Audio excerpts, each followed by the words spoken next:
Today we are previewing Alpha 20 for 7 Days to Die. Now we've got a lot of info to cover and no time to waste, so let's get to it.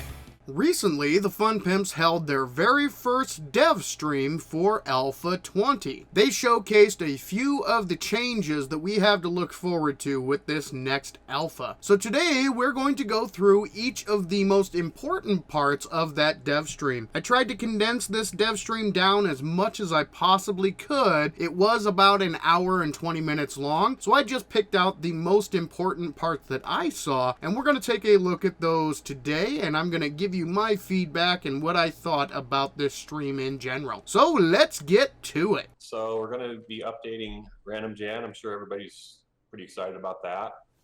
I don't really know a lot of the specifics about it. I just know we are going to cover that on another night. So yeah. So I guess we can just kind of gloss over these real quick here and not go too much dive into the details. But yeah, so Random Gen is going to get a big update. This is definitely a good first step. Random Gen has needed an update for quite a while, that's for sure. It took far too long and the maps were kind of wonky, so I'm glad that they're finally giving a little attention to Random Gen. Vehicle mods, that's something I'm working on and I can talk about, but we can kind of save that for later because we've got a lot to cover tonight. There will be vehicle mods coming. This one I am really excited for. I've been waiting for vehicle mods for a long time. Glad to see that they're finally getting these in the game. Hopefully Alpha 20 will have a whole bunch of vehicle mods for us. The devs did go on to give us a little bit more about the vehicle mods here. Here's something about vehicle mods. Yes, we've got vehicle mods coming. Expanded seating is going to be one of them, and pretty excited about that one. So we're even kind of redoing the models. And another mod is you will be able to tint your vehicle and color it. So not everybody will be stuck with the same looking Jeep. You'll at least be able to tint it. I am really looking forward to what they come up with for vehicle mods, but let's keep rolling. Shape menu, I guess that would be kind of a new way to build. You know, all of the shapes will be unified depending on, this is a lot bigger than what I'm talking about too, but we're talking about kind of a whole new way to build, and it's going to be awesome. Totally stoked. You know, Rick and the level designers have been working hard on nailing that down to something that's going to be really cool for builders and for players as well. So we're really excited to see how that shakes out. But the shapes menu has also needed an overhaul for a while. It can be very, very confusing trying to find the shape that you actually want. So having them unify and kind of streamline the shapes menu would be awesome. So I'm excited to see what they come up with regards to the shape menu. They did go on to give us a little bit more info on that here. So let's listen to what they had to say. Info about shapes, you know, really the most thing I can tell you is we're going to streamline the XML so that you don't have to define thousands of blocks and upgrade chains. It'll be a lot simpler on the XML side. Every menu page will look the same. So if you're building with wood and you see like over here, here, and here, it'll be the same order. So, you know, you'll have your bait, and there'll even be tabs most likely. With different, you know, all the basic building blocks on the first tab, and then, you know, your advanced shapes, and then maybe even decorations. You know, we're even talking about letting you guys, you know, build coffee pots and whatnot. But, you know, that's a larger discussion and no promise on that. But if everything works out, that might be doable. So you guys, your bases will almost be as awesome as our POIs or nearly as powerful if everything kind of goes how we're talking about, you know. So we've got to look at harvest to address that, but you know, it's on the table right now, so I'm pretty excited about that. So it sounds like they've got some pretty interesting things in the works with regards to shapes and building, so I'm really looking forward to that. Dynamic imposters, but what dynamic imposters would be is like your distant POIs. So when you go and knock a tower down, right now currently the distant tower is still there, where this will update the imposter so that, you know, you can see changes. And I do believe that player forwards would be rendered at great distances too with this feature. So super excited, and I think everybody would really like it, and I believe the terrain and mountains would be updated as well. So this is going to be a really cool change. Now when you destroy something in the world, the imposter or the like very far away distant image will also be destroyed. That's going to be really, really cool. Plus it sounds like they're also going to allow us, anytime we build something, the imposter for that new building will also start to show up in the world. So that is going to be an awesome change. A microsplat update, and that's just kind of updating the terrain shader for bug fixes and performance. I know some people, have had some really poor performance with the new terrain, and this is going to help with that. Anything that will help with performance and optimization, I am all for. So thank you for getting this done, and hopefully it makes a difference. And we've got a game option, Feral Sense, and that's going to allow you, the player, to set the sensitivity of how easy the zombies can detect you and hear you and find you, and you can kind of make them dumber, or you can make them so it's like Horde Night practically, or is like Horde Night at all times. So if you want more of a challenge, tweak this setting and the zombies will be able to find you anywhere you are, and it would be really hard. Or you can make them dumber so they're a little easier to sneak by and all that. So I think that's going to add a lot of replayability to the game, and for those guys who want a real hardcore setting, they're going to have something that's going to help them out there.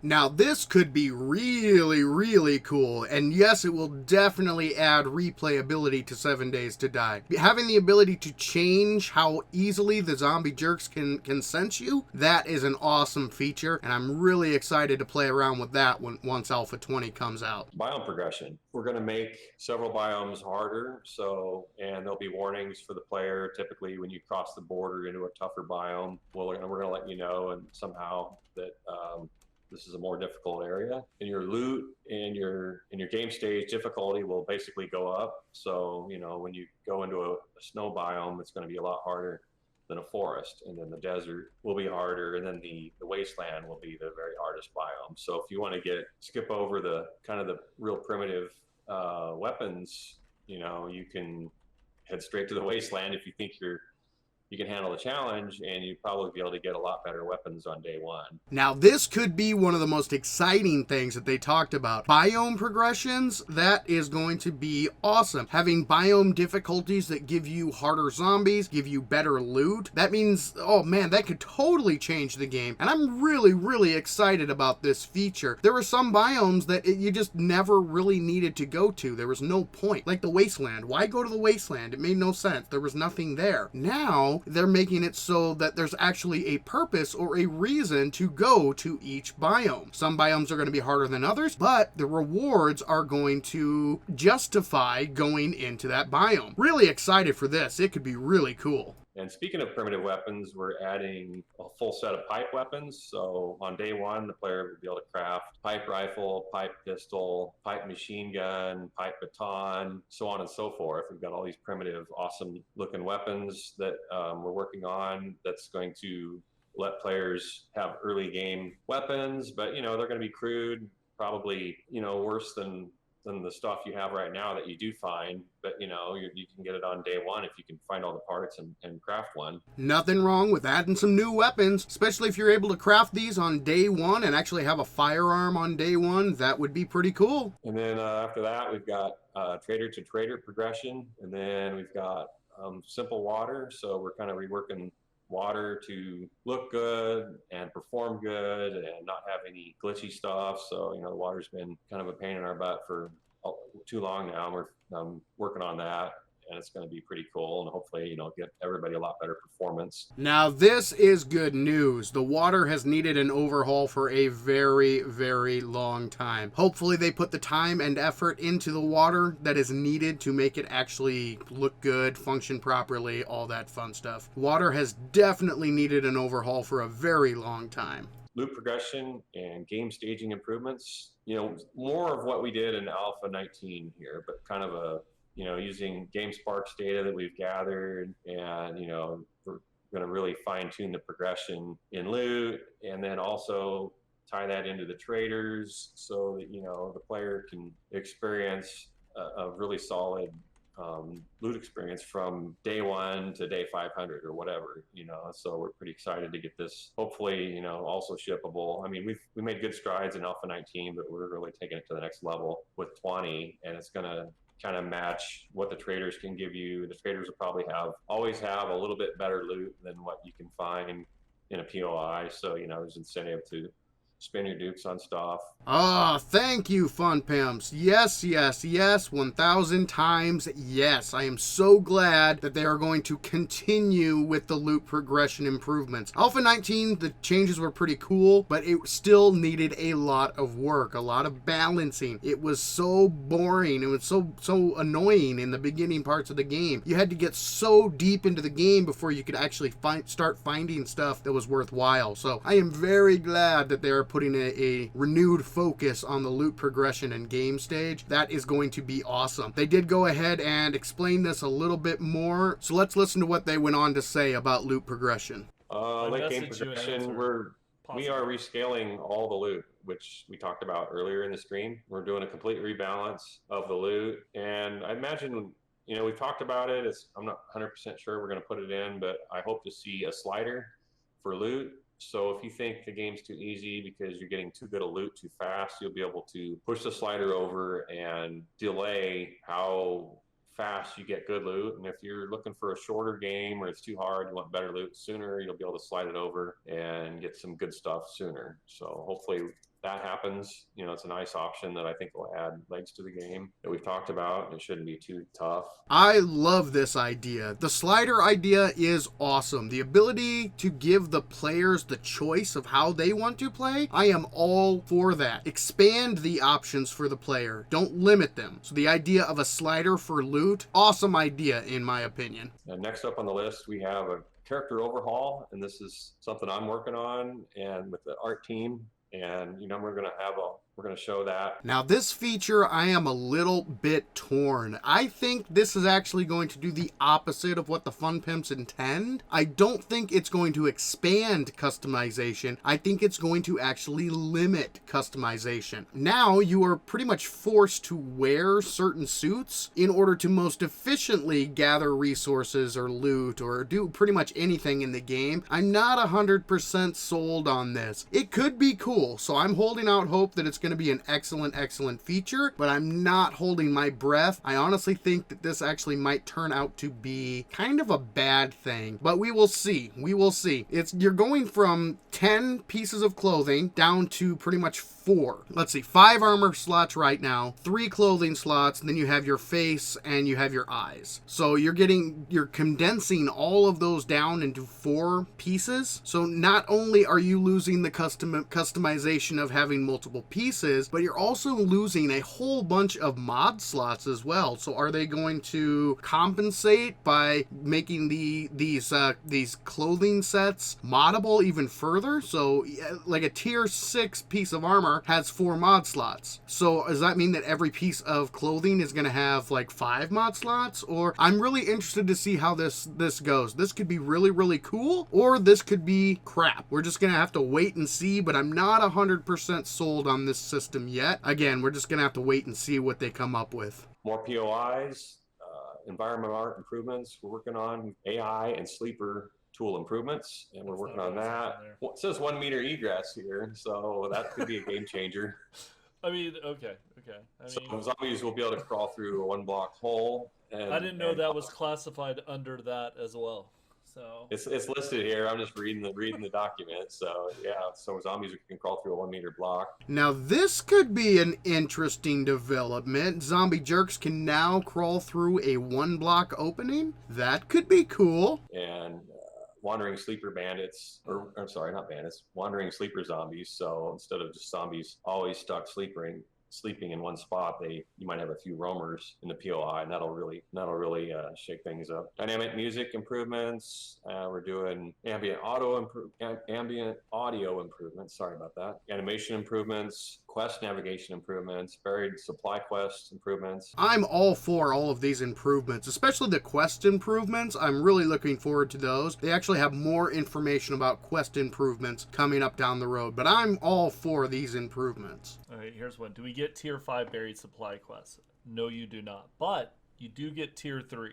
And I did make some changes to the buried supply. We are probably not going to cover it tonight, because I don't think everybody's had a chance to really play through it, and just in case things change. And I kind of want some of it to be a surprise, because I think it's going to startle people, and I think that's fun. We'll just leave it at that. But there is a tier 3 now. And drum roll here, restore power quest, which Lathan is working on. So as I said earlier, they are improving the quest. We're getting a tier 3 buried supply quest and also a brand new restore power quest. Lathan went on to show us an example of this power quest, and we're going to take a look at that right now. So now, same thing. See lights, see lights. Now this is a very work in progress, so you're going to have to use your imagination on parts. The lights will turn out though. Okay, so it's nice and dark. Ignore that. That should be off, but so it's nice and spooky now, everybody. Yeah, that's really spooky. I probably should have, I don't know. You need a flashlight on your gun or something. That's, yeah. I'm gonna get wrecked. There you go. We're gonna reload. We're gonna keep switching back and forth. You got this. Hey, I know there's a guy in there. Come on. Wakey, wakey.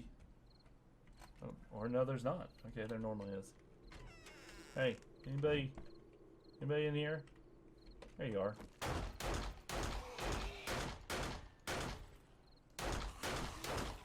Was he even running? Was he trying to run? He was trying to. He was trying to. I just overwhelmed him too much. Okay. Oh, and that light's not set to be... Okay, I can fix that. Like I said, this is a very early version of this, but we wanted you to see. Now, this is the generator. It is not going to look like this, obviously. But... Yeah, we're going to put together a nice model for it. And the lights will come on when you activate it, so, and stuff like that. I'm now going to activate it. Oh, look, the lights are back on. Oh! That's it. I mean, that's... As I said, with a tier 1, this is not going to be as impressive as, you know, like us doing a tier 4 or something. This is just a functionality test, really. You're just seeing that's essentially what it's doing. But we'll have these for different tiered POIs, and yeah, the harder ones, there'll be several generators you have to activate, right? Yeah, yeah.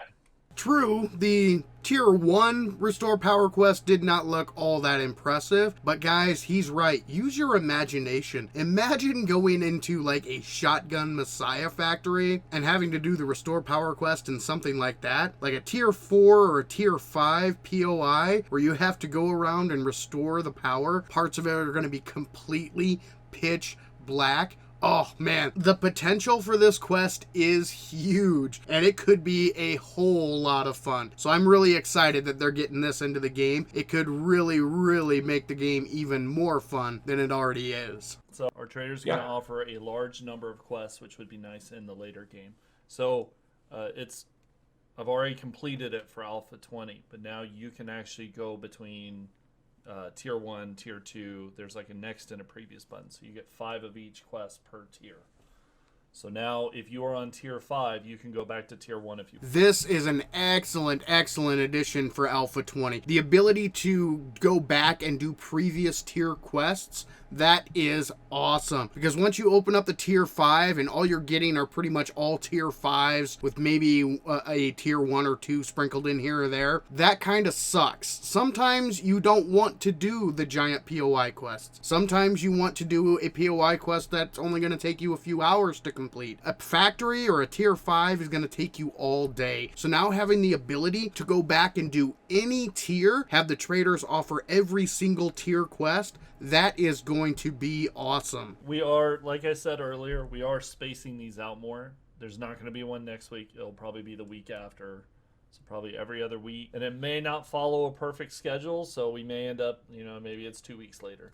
We're just going to try to fit these in while we're getting A20 kind of worked out. I found this clip to be quite interesting. Kind of gives us an ETA for Alpha 20. If they're going to be spacing out the dev streams every couple of weeks, and there's going to be multiple dev streams, then we know that Alpha 20 is going to be months down the road. I'm saying probably early 2021, so maybe February, maybe March if we're lucky. That would be my best guess, but they did not give us a good ETA for Alpha 20. But I think, guys, it's going to be a little bit of a wait. Drone win. Drone is, we're working on it, so I see no reason why the drone can't hit Alpha 20. There you go, guys. The drone will be in Alpha 20. Although they did say this exact same thing about Alpha 19, so take that with a grain of salt. But I'm going to take them at their word, and the drone will be in Alpha 20. Hawaiian shirt guy updated, I believe so, and you know he's going to have special abilities. Hopefully those come in Alpha 20. He's supposed to be a gasser zombie who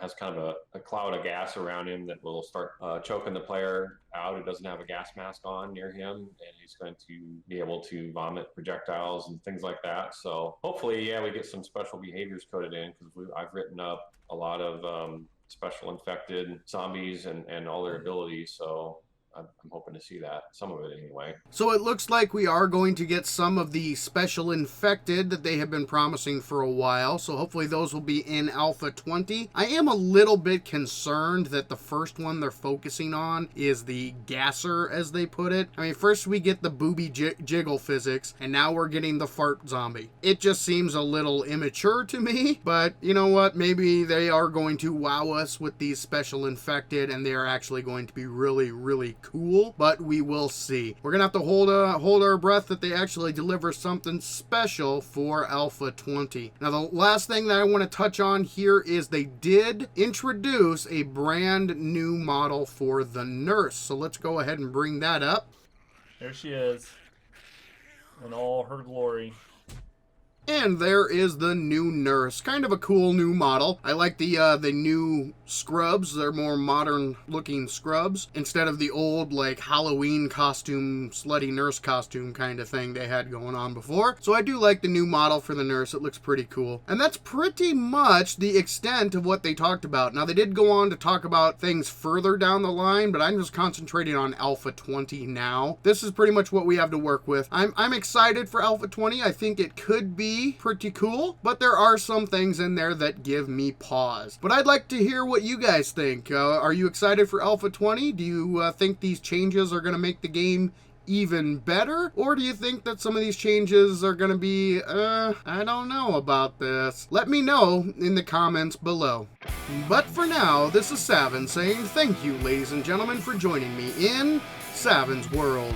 If you found this video helpful and enjoyable and would like to see more, I've created a very special playlist that you can access by clicking the box in the top right corner of the screen. I'd also like to mention that the Saven's World Discord server is up and running. The link is in the description. Come on over and say hello, meet some of the awesome members of the Sav Nation. And remember, the average gamer is always king of the hill on the bell curve.